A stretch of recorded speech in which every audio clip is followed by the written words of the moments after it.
एक senior actor ने मुझे बोला था कि अच्छा यार देखो तुम्हारा तो पता नहीं क्या होगा, अब हर डायरेक्टर तो तुम्हें शायद दिवाकर जैसा ना मिले, तो अब तुम कर लो जो तुम्हें मिल रहा है। उसके बाद मेरा स्ट्रगल शुरू हुआ एक्चुअली, क्योंकि पहली फिल्म तो मिल गई और सब लोग को लगता है कि ऐसा एक फिल्म मिलने की देर होती है, but after that to get the next project उसमें टाइम लगता है। कई बार लोग आपको मिसगाइड भी करते हैं। मुझे किसी ने बोला था कि अरे फुकरे मत करो, क्या कैरेक्टर है आप तो, मतलब डायरेक्टर को कुछ नहीं आता वगैरह। बाद में पता चला अपनी खुद की गर्लफ्रेंड फिट करने की कोशिश कर रहे थे। तो बहुत कंपटीशन भी होता है इंडस्ट्री में। भोली पंजाबन के कैरेक्टर के जी।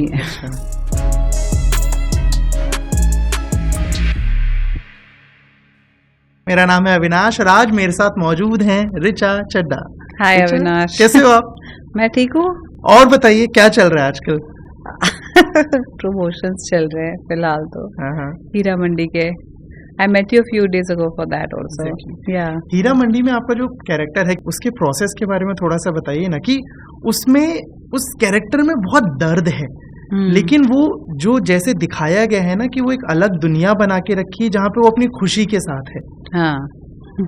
वैसा कुछ हकीकत में या उससे जुड़ा कैसे तैयारी की? एक्चुअली कि जब हम उस सेटअप में जाते हैं तो it's not easy for any woman, definitely.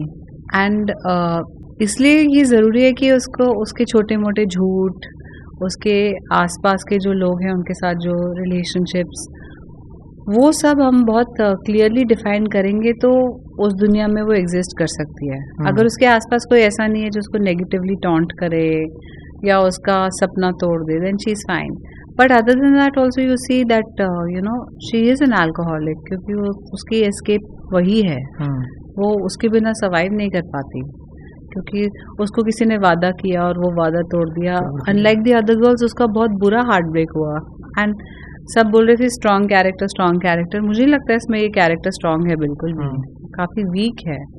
एक तो एडिक्शन की वजह से और दूसरा कि सेल्फ डिस्ट्रक्टिव हो जाते हैं ऐसे लोग। उसमें एक सीन भी है सीरीज में जहाँ पे वो जब आप तैयार हो रहे हो तो झुमके की जिक्र हो रहा है, कपड़ों का जिक्र हो रहा है, गहनों का जिक्र है। क्या बोल रहे हैं, ये तो उन्होंने दिया है, कोई एक जो दूसरा कैरेक्टर है उसने दिया, लेकिन हकीकत में किसी और ने दिया होता है। तो एक झूठ जो आसपास एक दुनिया बना लेते हो क्योंकि वो सच नहीं सुनना है। हाँ। हकीकत में कभी कुछ ऐसा किया हो कि कुछ ऐसा हो जो आपको लग रहा हो कि मुझे ये नहीं सुनना, मुझे इस बारे में बात नहीं करनी, मैं इसके साथ खुश हूँ? नहीं, मैं बिल्कुल, रियल लाइफ थोड़ी होता है वैसा।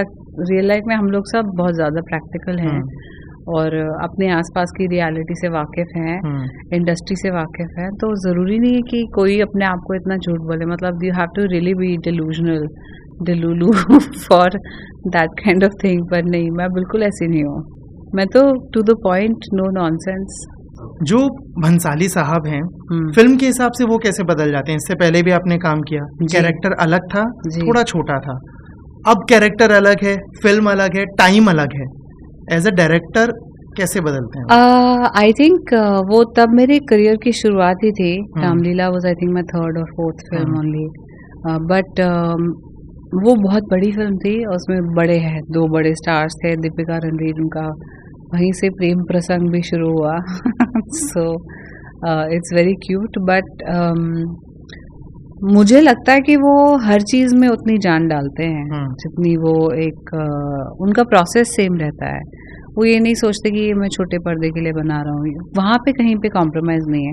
बल्कि मुझे लगता है कि क्योंकि अभी जो शो है वो नेटफ्लिक्स के लिए बन रहा है शो, और नेटफ्लिक्स की वर्ल्ड वाइड ऑडियंस के लिए बन रहा है, तो उनको कहीं ना कहीं थोड़ा सा रिलीफ होगा बॉक्स ऑफिस का, कि इसमें वो अपनी तरह के गाने डाल सकते हैं। मतलब बहुत अलग है इसमें उनका म्यूजिक भी, मुझे लगता है जैसे वो नॉर्मली डालते हैं उससे, और काफ़ी क्लासिकल बेस का या मुजरे वाला जो फील है वो सब है इसमें। तो I think he is also having fun. And रही बात फॉर्मेट की, वो ही गिव्स हिज बेस्ट हर वक्त, चाहे थिएटर क्यों ना हो। मेरे ख्याल से उन्होंने टीवी शोज वगैरह भी प्रोड्यूस किए हैं, but he really does give his best. उनकी छाप हर चीज़ पे होती है। अग्री। थोड़ा सा ना बातचीत में अब थोड़ा सा ऐसे रिवर्स गियर डालते हैं, थोड़ा फ्लैशबैक में चलते हैं आपके करियर के, आपकी शुरुआत के। तो अमृतसर में पैदाइश हुई आपकी, है ना? पिता पंजाबी, माँ बिहार से। आपके घर का माहौल कैसा था, बचपन कैसा बीता? मैं जॉइंट फैमिली में बड़ी हुई और मेरे घर में बहुत मस्ती का माहौल रहता था क्योंकि बहुत सारे बच्चे थे, मेरे चाचा के बच्चे और हमारी फैमिली, तो कुल मिला के 5 बच्चे थे। और मेरी माँ कॉलेज में पढ़ाती थी और कुछ टाइम तक मेरे डैड भी कॉलेज में पढ़ाते थे और उसके बाद वो मैनेजमेंट की तरफ शिफ्ट हो गए, HR वगैरह का काम करने लगे। तो घर में काफ़ी एकेडमिक माहौल, पढ़ाई को बहुत सारा प्रोत्साहन, और उसमें ये भी था कि हम लोगों को म्यूज़िक के लिए या डांस के लिए भी इनकरेज करते थे पेरेंट्स या हमारे चाचा चाची। कोई प्ले होता था तो सब लोग देखने आते थे, तो घर में बहुत अच्छा माहौल था उस तरह से कि we were all encourage to be ourselves, जिसको एकेडमिक्स, एथलेटिक्स सब कुछ was on the table for us. उसके बाद दिल्ली का सफर, उसके बाद दिल्ली में मेरी पूरी अपब्रिंगिंग दिल्ली में हुई, बचपन, स्कूल, कॉलेज, और उसके स्कूल कॉलेज में मैं जब भी मौका मिलता था डांस या थिएटर के परफॉर्मेंसेस करते हैं। उस टाइम पे पता नहीं चलता, पर बाद में लगता है कि अच्छा दोज वर फॉर्मेटिव ईयर्स, तो आपने उस टाइम पे जो किया उससे आपको काफ़ी मतलब आपके एक समझ में आ जाता है कि मुझे यही करना है आगे जाके। तो I had a really good childhood and a good teenage and a great time in Delhi. Absolutely love Delhi, क्योंकि मुझे नहीं लगता ऐसा कोई भी और शहर है जहाँ मतलब मैं जब मैं कॉलेज जाती थी तो मेरे घर से लेकर कॉलेज तक कितना कुछ था, मॉन्यूमेंट्स कितने थे, मॉडर्न इंडिया के, मुगल टाइम के, उससे पुराने। अशोका का पिलर भी था, एक राजघाट भी था जहाँ गांधी जी शहीद हुए थे, लाल किला भी था, जामा मस्जिद भी थी, चांदनी चौक भी था, just in one route, India gate भी था। So there was always so much to see, so much history, so much culture. और दिल्ली में बहुत कला के लिए बहुत सारी जगहें हैं, जैसे कि डांस के लिए, म्यूज़िक के लिए मंडी हाउस है, थिएटर के लिए NSD। तो आप देखिए दिल्ली से जितनी लड़कियां आई हैं मेरे आसपास की, जैसे मेरे स्कूल कॉलेज के आसपास की, शाहाना गोस्वामी, सबा आज़ाद, नंदिता दास, Swara Bhaskar, Konkona, they all have very rich cultural lives. So I think it really helped. Delhi also was a big help in me finding my feet. और उसके बाद मैं बॉम्बे आ गई। बॉम्बे में शुरुआती वक्त या मैं कहूँ पहला दिन मुंबई का कैसा था जब ऑडिशंस वगैरह चल रहे थे? पहला दिन अच्छा था एक्चुअली। मेरे को एक मेरी जो फ्लैटमेट थी, मैं फ्लैट शेयर कर रही थी ऑब्वियसली एक लड़की के साथ जो मेरी दोस्त भी थी, सेंट स्टीवन से थी वो भी। तो she had done a course with FTII। अच्छा। तो उनका जो उनको ऑलरेडी एक फिल्म इंडस्ट्री के बारे में थोड़ा बहुत नॉलेज थी कि कैसे स्क्रीन प्ले लिखना है। उनके थोड़े फ्रेंड सर्कल के साथ मैं घूमती थी, मैं उनसे 2-3 बार पुणे भी मिलने गई थी। तो वैसा था कि जैसे काफ़ी मतलब कि वो होता है ना, एक एनवायरनमेंट बन जाता है।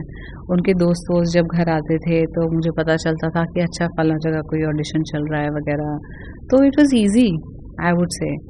मेरा स्ट्रगल एक्चुअली, मेरे को पहली फिल्म भी बहुत आसानी से मिल गई।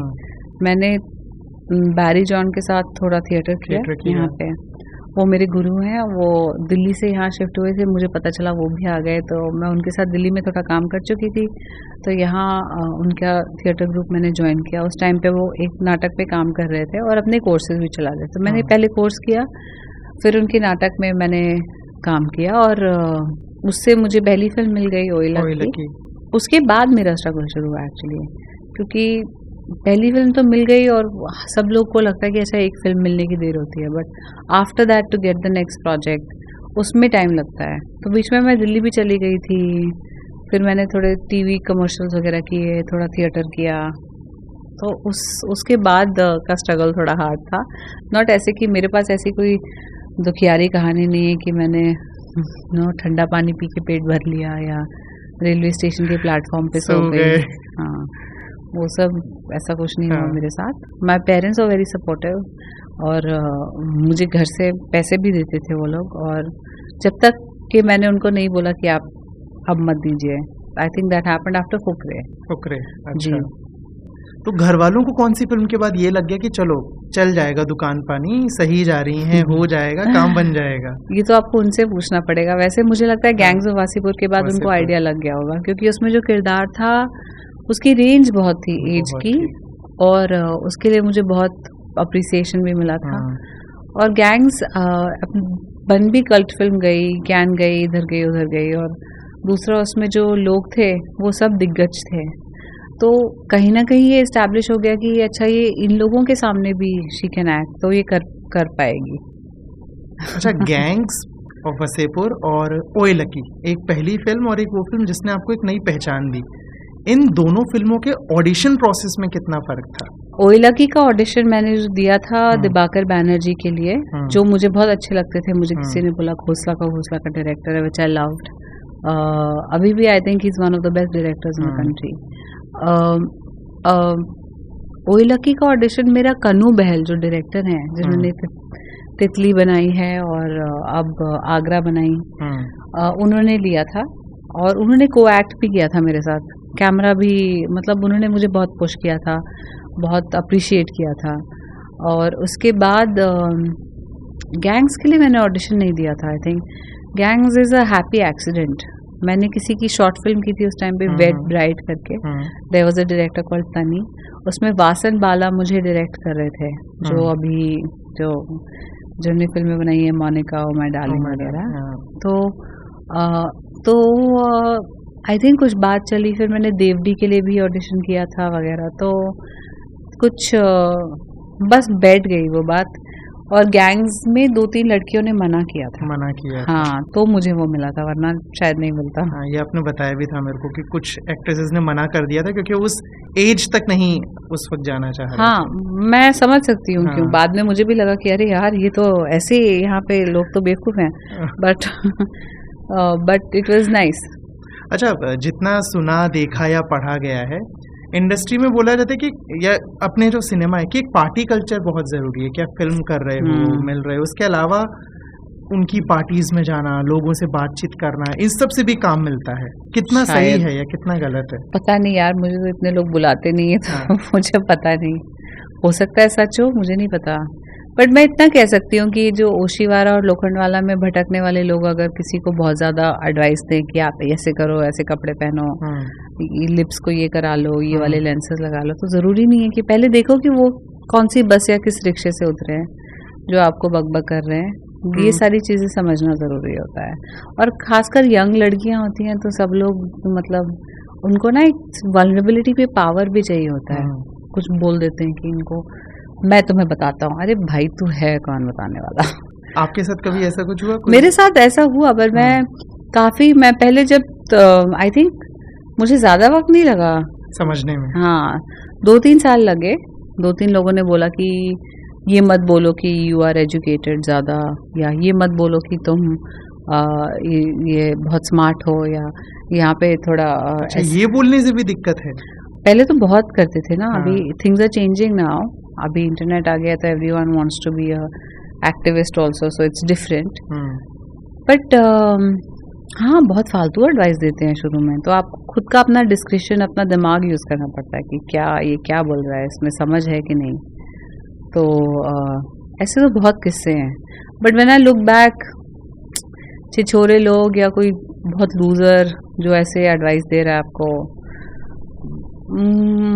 मुझे लगता है उनके खाने के भी लाले होंगे आज की डेट में. वो पता नहीं कैसे गुजारा कर रहे होंगे. ऐसा कोई छिछोरा होता है ना, एक फेज होता है जब आप स्ट्रगल कर रहे होते हो, तब आपको बहुत हर कोई आके सलाह दे जाता है ना कि ये कर लो, ये नहीं कर लो, वैसा कर लो. हाँ, फिर आपको मेहनत, मुझे गलत सलाह भी दी है लोगों ने सक्सेस के बाद भी. अच्छा. जैसे हाँ, ऐसा भी होता है. थोड़ा बताइए, मतलब क्या? एक सीनियर एक्टर ने मुझे बोला था कि अच्छा यार देखो, तुम्हारा तो पता नहीं क्या होगा, अब हर डायरेक्टर तो तुम्हें शायद दिबाकर जैसा ना मिले, तो अब तुम कर लो जो तुम्हें मिल रहा है, इस टाइप का. तो मैंने सोचा कि यार ये तो, और वो खुद भी बहुत वैसी फिल्में करते थे. कैरेक्टर एक्टर टाइप के लोग नहीं होते, वो हर दूसरी फिल्म में होते हैं एक्चुअली. तो यू वंडर कि ये इतना बिजी है, इतने पैसे कमा रहे हैं, इतना काम कर रहे हैं, सब कुछ हो रहा है, but I thankfully didn't take that advice very seriously. कई बार लोग आपको मिसगाइड भी करते हैं। मुझे किसी ने बोला था कि अरे फुकरे मत करो, क्या कैरेक्टर है आप तो, मतलब डायरेक्टर को कुछ नहीं आता वगैरह। बाद में पता चला अपनी खुद की गर्लफ्रेंड फिट करने की कोशिश कर रहे थे। तो बहुत कंपटीशन भी होता है इंडस्ट्री में। भोली पंजाबन के कैरेक्टर के जी। अच्छा, उस फिल्म में एक सीन है, मेरे को याद है, मैं आपका इंटरव्यू देख रहा था, तो जहाँ वो सारे फुकरे हैं, आप एक्सरसाइज कर रहे हो, है ना, वो एक्सरसाइज गलत है, वो गलत है ना? हाँ। आपने बोला भी था डायरेक्टर को कि ये नहीं जम रहा है कुछ। हाँ, पर वो देखो, वो भोली है तो भोली कुछ भी कर सकती है। She can make anything believable. और एक्चुअली डायरेक्टर के दिमाग में उस वक्त बहुत अलग टेंशन्स होंगी, क्योंकि आपने देखा वो पूरा सीन मिरर का है। मिरर है और मिरर में राउंड ट्रॉली लगाई है, तो कैमरा कहाँ? कैमरा छुपाना उसकी बहुत बड़ी एक बात थी उस टाइम पर उस सीन के लिए। एंड आई वुड से कि वो फिर भी वो मैंने निभा दिया किसी तरह। ऐसा थोड़ी कि सामने हमारे वो क्या नाम है उनका, सिल्वेस्टर स्टैलोन है, चूचा ही खड़ा था ना, वही इम्प्रेस हो रहा था। तो लैग पुल डाउन अगर उल्टा कर रहा है कोई यूं करके, और वो सेट है ना, तो वो डमी मशीन है, doesn't really have weight on it. हाँ, बट क्यूट।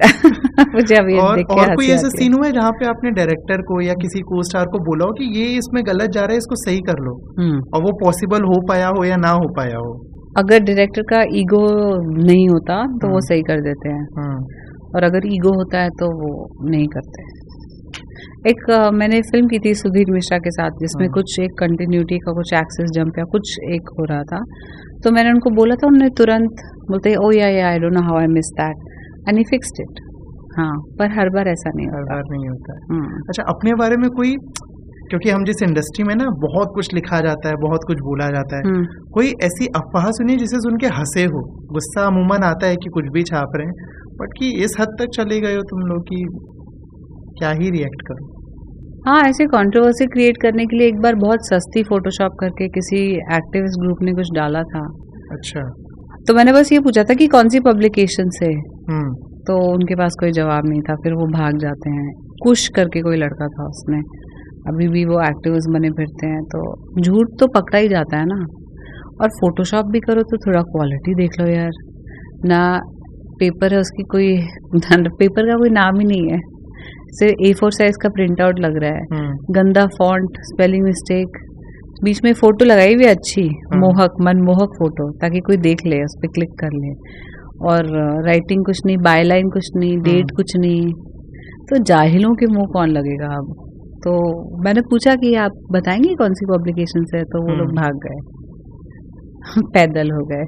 अच्छा, मैं आपके बारे में ना, क्योंकि बातचीत से पहले पढ़ रहा था, देख रहा था, रिसर्च कर रहा था, तो आपका मैंने एक इंटरव्यू देखा जहाँ पे आप और अली साथ में बैठे हो।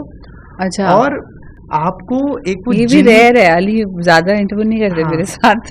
कुछ देखे मैंने, हाँ, मतलब बहुत तो नहीं देखे, कुछ थे जिसमें आपको बोला गया था कि जिनी से अगर 3 विशेष मिले, है ना, तो आपने एक विश बोला था जो बहुत अलग आंसर था, जो नॉर्मल लोग नहीं बोलते हैं, कि मेरे को ऐसी ताकत चाहिए कि मैं किसी भी देश की सरकार बदल सकूं, किसी भी देश की, मेरे को वो चाहिए, और मैं परोपकार कर सकूं वहां पे। हाँ, ये आपका जवाब था। अच्छा, मेरे को याद ही नहीं है। हाँ, मेरे को याद है, आपका ये लाइन था, ताकत ऐसी चाहती है जो किसी भी देश या प्रांत की सरकार बदल सकती, इसके बाद परोपकार के काम करती। हाँ, आपको लगता है आज के वक्त में कि अगर मौका मिले, वो ताकत मिल जाए, तो कोई सरकार बदलना चाहेंगी किसी भी देश की, दुनिया में?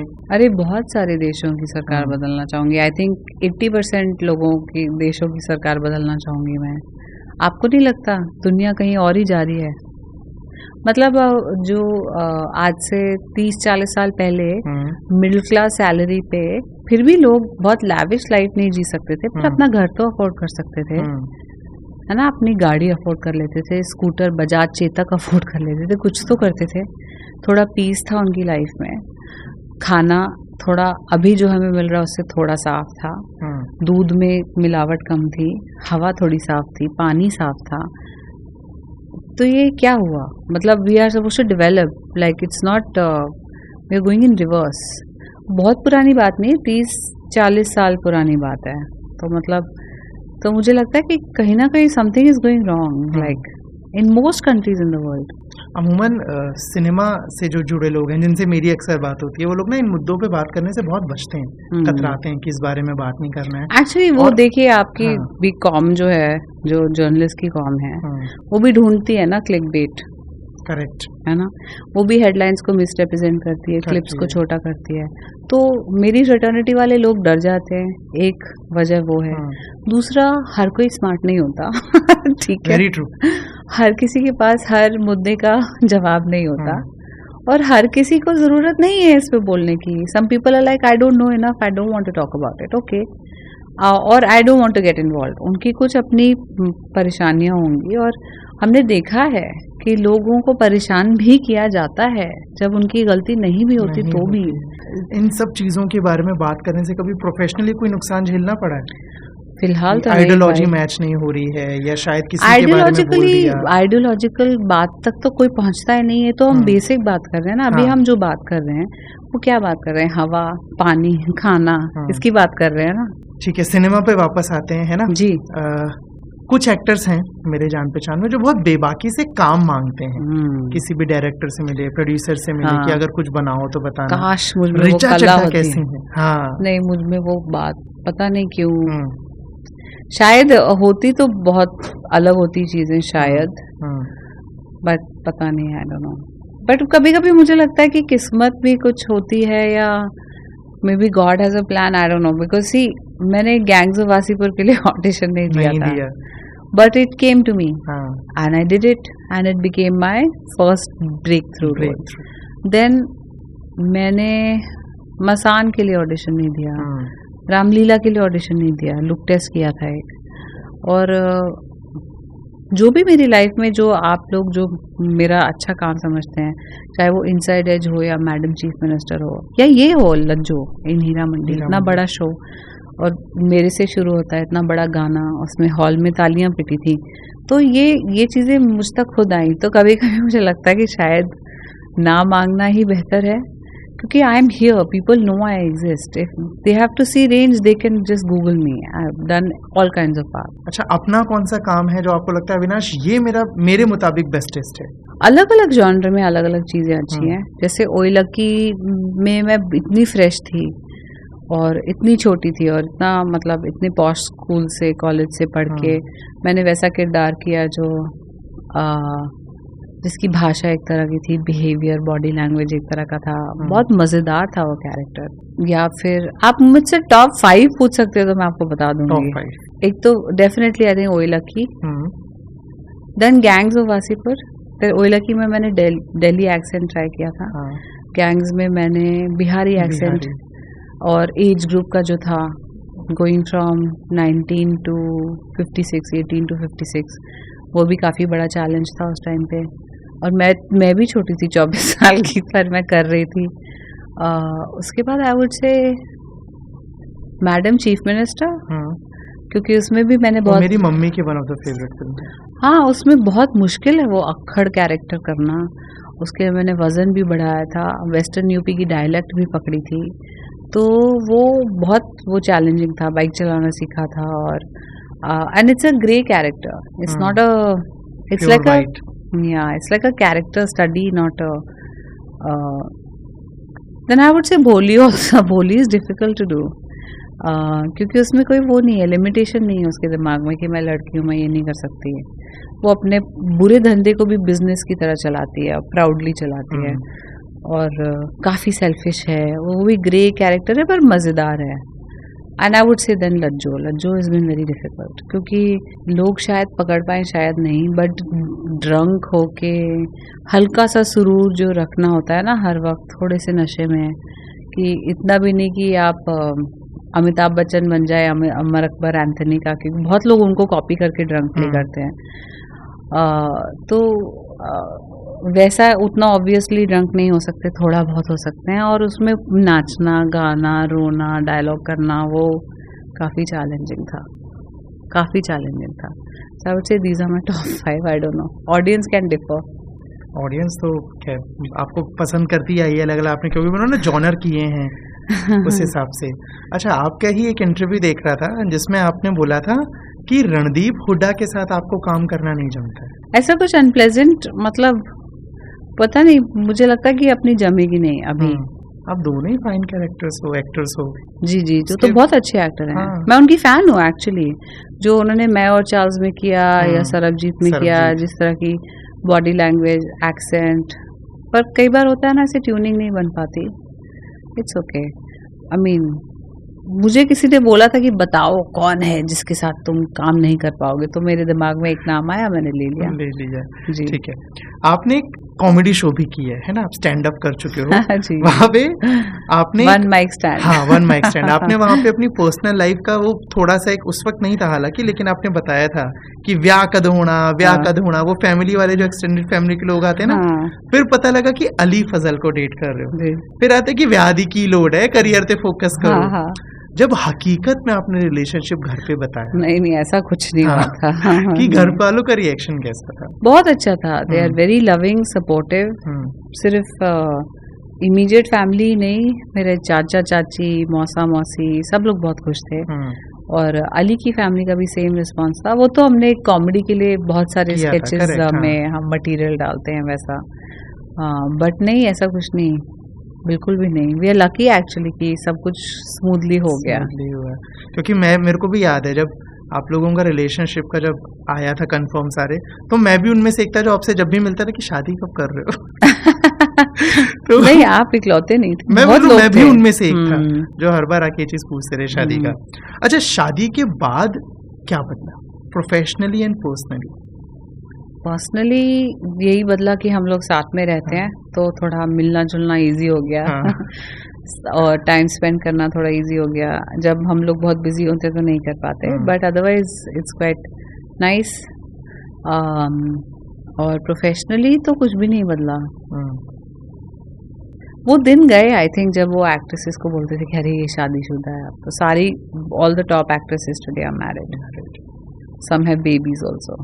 ट्रोलिंग पे थोड़ी सी आपसे बात करना चाहूंगा। हालांकि आप उनमें से जो बहुत बेबाकी से जवाब देके बोलती बंद कर देते हो, ट्रोलर्स की भी और सवाल करने वालों की भी अक्सर, है ना। एक किस्सा है, मतलब मैं परेशान हो जाती हूँ अगर 20 साल का कोई आके मुझे सिर्फ ट्रोलिंग ऐसे सवाल पूछेगा अपने क्लिक बेट के लिए, तो मुझे भी लगता है कि सामने वाले को कोई हुनर नहीं है और एक ही चीज पे वो लोग अड़ जाते हैं। 9 फरवरी को एक बहुत प्यारा पोस्ट आया सोशल मीडिया पे, 1+1=3। हाँ, है ना। बेबी को लेके आपकी और अली भाई की क्या प्लानिंग है, कुछ क्या बातचीत होती है? आपने स्टैंड अप में भी बोला था ना कि वो उसको पूरा सेलिब्रेट करेंगी कि एक्शन हो रहा है तो फर्स्ट एक्शन, अल्ट्रासाउंड शेयर करेंगी वाली चीजें। हालांकि वो स्टैंड अप था, लेकिन रियल लाइफ में चीजें कैसे सेलिब्रेट हो रही हैं? अभी तो हम मतलब एक्चुअली बहुत बिजी चल रहे हैं। अली juggling I think 3 films, I am doing promotions for Heera Mandi, production के भी बहुत सारे काम चल रहे हैं हमारे। बट मैं सच कहूँ तो अभी मैं ब्रेक लूंगी इसके बाद थोड़ा, क्योंकि मुझे I think I have earned this rest, I have worked very hard this year. थोड़ा सा ब्रेक लेके आई विल इवैल्यूएट कि क्या होगा। बाकी अभी हम लोग बहुत नेचुरल प्रोसेस होता है, हम सभी किसी ना किसी माँ से ही जन्मे हैं, तो हमने वैसे सोचा नहीं कि अभी इसको बहुत सेलिब्रेट किया जाएगा या कुछ। 2008 से करियर शुरू हुआ था, 2024 चल रहा है। अगर मैं पूछूं इन 16 सालों की सबसे बड़ी सीख क्या है, क्या रहेगा? आई थिंक सीख यही है टू जस्ट कीप गोइंग, क्योंकि रेजिलियंस एक बहुत ज़रूरी चीज़ है, खासकर इंडस्ट्री में जहाँ like you have to have fat skin and you have to sometimes ignore lot of people including people who love you. ऐसा क्यों? लेकिन क्योंकि वो भी आपके शुभ चिंतक बन के नहीं रहने दो ना, ये मत करो। अच्छा। या ये वाला, जैसे जब मैं भोली पंजाबन को हाँ बोल रही थी, मेरे लाइफ में एक मैनेजर थे, उनका इतना he was so concern, he was like अरे आपने गैंग्स में बुढ़ी का रोल कर लिया है, अब मुझे ना मेरी तो स्किन केयर और हेयर केयर और मेकअप वाली हर कैटेगरी मना हो जाएगी अगर आप ये भी कर लोगे भोली पंजाबन का रोल।